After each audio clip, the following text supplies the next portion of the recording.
Everyone, आप सबका स्वागत है लाइफ साइंस कैफे में। और आप देख रहे हो सेकंड चैप्टर साइंस 7th का, और जिसमें हम थर्ड पार्ट में अभी पढ़ने जा रहे हैं डाइजेशन इन ग्रास ईटिंग एनिमल्स। जो ग्रास ईटिंग एनिमल्स होते हैं उसमें डाइजेशन कैसे होता है।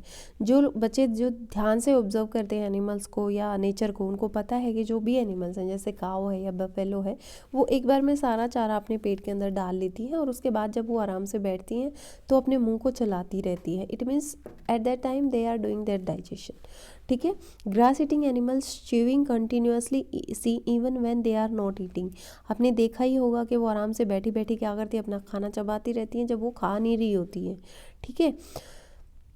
क्या करती हैं वो, एक बार क्विकली स्वेलो कर लेती हैं, अपने खाने को निगल लेती हैं और स्टोर कर लेती हैं उसको। एक स्टमक का पार्ट होता है जिसको रूमिन कहते हैं।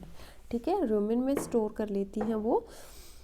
और फिर उससे पहले हम पढ़ेंगे डायरिया। डायरिया क्या होता है? डायरिया का मतलब दस्त होता है बच्चों, इसको समझ लो, इस वर्ड को अच्छे से समझ में आ जाएगा। ठीक है। दस्त मतलब जैसे ही आप वाटरी स्टूल फ्रिक्वेंटली पास करते हो, पानी वाला जो पॉटी है वो बार बार करते हो, तो उसे डायरिया कहते हैं, जो एक्चुअली इन्फेक्शन की वजह से होता है या फूड पॉइजनिंग की वजह से होता है। क्लियर है? तो ये रीज़न आपको याद करना पड़ेगा। कई बार एक क्वेश्चन एक नंबर में आ जाता है कि क्या ये इन्फेक्शन की वजह से होता है या फूड पॉइजनिंग की वजह से होता है या मॉस्किटो बाइटिंग की वजह से होता है, तो इस तरह से दे देते हैं। तो ये बहुत ज़्यादा घातक हो सकता है, आपको मार सकता है, because the excessive loss of the water and salt from the body. हमारे शरीर से क्या पानी और नमक निकल जाता है।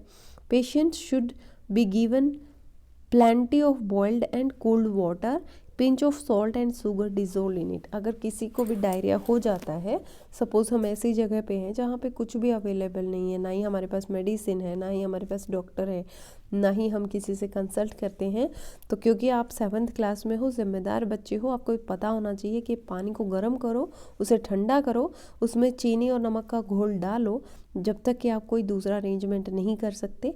और अगर ORS ओरल रिहाइड्रेशन सॉल्यूशन है तो वो आप दे सकते हो। ठीक है, जिससे कि आयंस की कमी ना आए बॉडी में, बाकी सब तो रिकवर हो जाएगा बाद में। क्लियर है? अब हम पढ़ रहे थे रूमिनेंट एनिमल्स का। उससे पहले पहेली ने एक सवाल किया है। Paheli want to know why these animals can not chew food properly at the time they taken it in. Paheli कह रही है कि वो साथ ही साथ क्यों च्यू नहीं करते, क्यों नहीं चबाते अपने खाने को, बाद में क्यों चबाते हैं। तो बच्चों इसका सीधा सा जवाब है कि जो भी एनिमल्स खाते हैं ना, उसमें सेलुलोज होता है, CELLULOSE, जिसको चबाना इतना आसान नहीं होता है। मतलब उनको साइंस नहीं पता है, लेकिन नेचर ने उनको ऐसा बनाया है कि वो सेलुलोज को डाइजेस्ट कर सके। हम लोग नहीं करते सेलुलोज को डाइजेस्ट, ना ही हम कर सकते हैं, तो इसीलिए वो क्या करते हैं, उनको बहुत आसानी से चबाने के लिए और वो बाद में उस खाने को चबाते हैं। और सेलुलोज की जो प्रेजेंस होती है उनके खाने में, वही उसको ये करती है कि वो उस टाइम पे उसको जल्दी जल्दी नहीं चबा सकते। ठीक है। जब वो खाने को अंदर लेती हैं तब उसको सॉफ्ट करती हैं एक बार में। ठीक है। और फिर वो जो सेलुलोज होता है उसको डाइजेस्ट करती हैं और उसको रूमेन में दोबारा से सॉफ्ट करती हैं। जब वो मुंह में लेके जाती हैं तो वो सीधा रूमेन में भेजती हैं, रूमेन में सॉफ्ट हो जाता है, फिर उसको डाइजेस्ट करना उनके लिए आसान हो जाता है। क्लियर हो गया आई थिंक।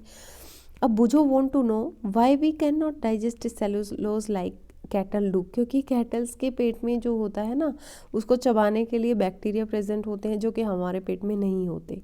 अभी हम पढ़ेंगे। तो हम क्या पढ़ रहे थे कि जो डाइजेशन के लिए वो रूमेन में चला जाता है। मूवमेंट ऑफ द कैप्चर,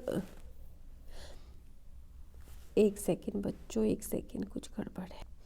तो हमने पहली लाइन पढ़ी थी। Actually they quickly swallow the grass and store it in the part of the stomach called rumen. Here the food gets partially digested and is called curd. यहाँ पे क्या होता है, खाने को पार्शली डाइजेस्ट कर लेते हैं, जिसे कि कर्ड कहते हैं। Curd return to the mouth in small lumps. Curd क्या होता है, मुंह में क्या करता है, रिटर्न हो जाता है, वापस चला जाता है लम्प्स की फॉर्म में। ठीक है, छोटे छोटे बॉल, मतलब बॉल लाइक स्ट्रक्चर होते हैं लम्प्स की फॉर्म में। फिर इसको एनिमल चू करता है। जो ये प्रोसेस होती है इसको रूमिनेशन कहते हैं, और जो एनिमल्स ऐसा करते हैं उनको रूमिनेंट कहते हैं। तो फिर से यहाँ बताया गया है कि जो ग्रास होती है वो सेलुलोज में रिच होती है, बहुत ज़्यादा सेलुलोज होता है। एक तरह से ये कार्बोहाइड्रेट की टाइप है। जो रोमिनेंट होते हैं जैसे कैटल है, डियर है, उनके पेट में क्या होता है, bacteria present in Roman, bacteria present होते हैं उनके रूमन में। रूमन क्या है, याद रखो, पेट का ही एक हिस्सा है, हमारे उनके स्टमक का, एनिमल्स के स्टमक का ही हिस्सा है जिसमें बैक्टीरिया प्रेजेंट होते हैं जो कि सेलुलोज को डाइजेस्ट करते हैं। जैसे हम लोग हैं, हम डाइजेस्ट नहीं कर सकते क्योंकि बाकी के एनिमल्स में वो बैक्टीरिया प्रेजेंट नहीं होते, ना ही हमारे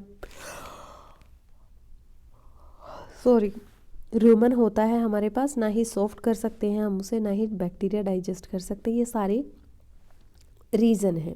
जो एनिमल्स हैं जैसे हॉर्स हैं, रैबिट हैं, उनके पास सैक लाइक स्ट्रक्चर कहते हैं जिसे सीकम बोलते हैं। ठीक है, उनके पास सैक लाइक स्ट्रक्चर होता है जिसे सीकम बोलते हैं। कि कहाँ होता है ये सीकम, ओसोफेगस और स्मॉल इंटेस्टाइन के बीच में। The cellulose of the food is digested here by the action of certain bacteria which are not present in humans. समझ गए। अब जैसे हॉर्स या रैबिट है, उसमें वो भी तो घास खाते हैं, वो कैसे करते हैं, उनके पास सीकम है। और जो भैंस है और जो गाय है वो कैसे डाइजेस्ट करती है, क्योंकि उनके पास रूमन है। ठीक है, इतना क्लियर हो गया। अब है feeding and digestion in amoeba. Amoeba में क्या होता है, amoeba actually single celled animal है, इसलिए यहाँ पे उसका जिक्र किया। आपको पता होना चाहिए एक सेल वाला अगर कोई प्राणी है तो वो कैसे अपना खाना पचाते हैं। एक्चुअली ये पॉन्ड वाटर में मिलता है और ये स्मॉल मेम्ब्रेन होती है इसके अमीबा के चारों तरफ, और डेंस न्यूक्लियस होता है, राउंडेड और डेंस न्यूक्लियस। ठीक है, इसके पास वैक्यूल्स भी होते हैं। क्या, बबल लाइक स्ट्रक्चर होते हैं। एक्चुअली जो कुछ भी नहीं होते हैं वो वैक्यूल मान लो आप। इसमें वैक्यूल में क्या हो सकता है, पानी हो सकता है, या कुछ एक्स्ट्रा मटेरियल हो सकता है, या डाइजेशन का काम कर रहे होते हैं। तो अमीबा क्या करता है, कॉन्स्टेंटली चेंज करता है इसकी शेप को या पोजीशन को। तो आप क्या समझोगे, किस तरह से, सपोज आपने कुछ जेली ली है इस तरह से, बहुत लूज जेली, तो अब इसकी फॉर्म ये थी, अब ये ऐसे हो सकती है इस तरह से, अब या फिर ऐसे हो सकती है, लंबी सी हो सकती है। तो ये शेप को चेंज करता रहता है, जिसकी वजह से जो प्रोजेक्शंस निकलती हैं, फिंगर लाइक प्रोजेक्शंस, उनको सूडोपोडिया बोलते हैं। देखो यहाँ पे पिक्चर में दिखाया भी गया है। तो सूडोपोडिया और फॉल्स फीट क्या होते हैं, कैप्चर करते हैं फूड को। अब देखो मैं आपको यहीं पे बता देती हूँ, जब आप बड़ी क्लासेस में जाएंगे ना तो आपसे पूछेंगे, ऑप्शंस में दे देंगे कि अमीबा के जो सूडोपोडिया हैं वो खाना कैप्चर करने में हेल्प करते हैं या फिर उसकी बॉडी की मूवमेंट में हेल्प करते हैं, या दोनों ही आंसर सही हैं या दोनों ही गलत हैं। तो ये चीज़ होती है। तो अभी आप याद कर लो कि सूडोपोडिया जो है या फॉल्स फीट जो है वो मूवमेंट और कैप्चर ऑफ फूड दोनों में हेल्प करता है। क्लियर हो गया। बहुत इजी चीज़ें हैं, लेकिन आप थोड़ा सा ध्यान से समझो, सुनो, याद रखो तो हो सकता है। अब क्या करता है, जो एक ही सेल से बना होता है या सिंगल सेल्ड ऑर्गेनिज्म है, वो तो बहुत ही छोटी चीज़ खाएगा, जैसे माइक्रोस्कोपिक ऑर्गेनिज्म जिसको हम नहीं देख सकते हैं ना।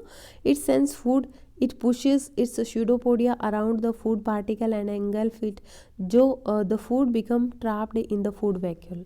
देखो अब जैसे ही सपोज बैक्टीरिया गिरा हुआ है, यहाँ पे इसने माइक्रोस्कोपिक ऑर्गेनिज्म को देखा, तो ये क्या करेगा, अपने सूडोपोडिया को इसको चारों तरफ से घेर लेगा, घेर के उसको फूड वैक्यूल में लेकर चला जाएगा। अब वहाँ पे इसका डाइजेशन होगा। वहाँ पे कैसे होता है, डाइजेस्टिव जूसेस जो होते हैं वो फूड वैक्यूल में सिक्रीट होते हैं, जो खाने के ऊपर फिर काम करते हैं, उसको सिंपल में तोड़ देते हैं। क्लियर है। जैसे हमारा डाइजेशन होता है वैसे ही इसका होता है, लेकिन हमारे पास सूडोपोडिया नहीं, हमारे पास पूरा डाइजेस्टिव सिस्टम प्रेजेंट होता है। जो एब्जॉर्ब्ड सब्सटेंसेस होते हैं वो उसकी ग्रोथ में, मेंटेनेंस में, मल्टीप्लिकेशन में और इस तरह से यूज़ हो जाता है।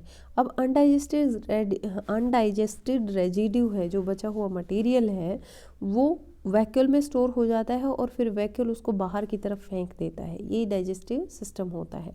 तो ये हमारा आई थिंक आपको समझ में आ गया होगा। चैप्टर को पढ़ने से पहले अगर आपको पता मतलब आप जानना चाहते हो कि आपने कितना कुछ सीखा है, तो ये वाले कीवर्ड्स करके देखा करो। पेन उठाओ और नोटबुक में लिखने की कोशिश करो, इसका क्या क्या क्या क्या आंसर आपको आता है, क्या लिख सकते हो। अगर आपको इसमें से अगर आधे भी आप सही कर लेते हो तो आप सही ट्रैक पे जा रहे हो, और अगर इनमें से ज़्यादा गलती हो रही है तो दोबारा से वीडियो देखना, अपने नोटबुक में देखना, अपनी टीचर जो समझाती है क्लास में उसको भी देखना। कहाँ कहाँ से थोड़े दिन दिक्कत आती है, उसके बाद आपको समझ में आना शुरू हो जाएगा। Thank you for watching life science cafe.